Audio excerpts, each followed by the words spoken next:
মই আজি আপোনালোকক উত্তৰ গুৱাহাটীৰ আমিনগাঁৱৰ IITৰ ভিতৰলৈকে লৈ যাম।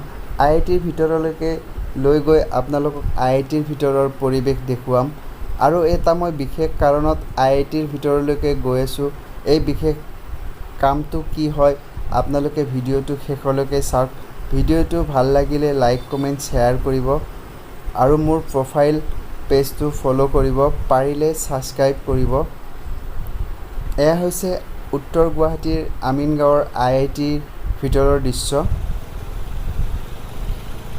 এক ধুনীয়া পৰিৱেশ, IITৰ ভিতৰত এক ধুনীয়া পৰিৱেশ দেখিবলৈ পোৱা যায়। ইয়াৰে ভিতৰত আহিব লাগিলে আপুনি গেটত এণ্ট্ৰি কৰিব লাগে। এণ্ট্ৰি কৰাৰ পিছত আপুনি আপোনাৰ IITৰ ভিতৰত আপুনি প্ৰৱেশ কৰিব পাৰে। মই এয়া উত্তৰ গুৱাহাটীৰ IITৰ ভিতৰত আহি পালোঁ। এতিয়া মই এই বিশেষ কামটোৰ কাৰণে উত্তৰ গুৱাহাটীৰ আমিনগাঁৱত IITৰ ভিতৰলৈকে আহিব লগা হৈছিল। এই টাটা প্লেৰ এটা বিশেষ কমপ্লেইন এটা আছিল।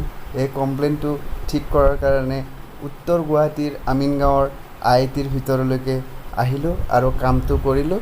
এতিয়া বাই বাই, টাটা।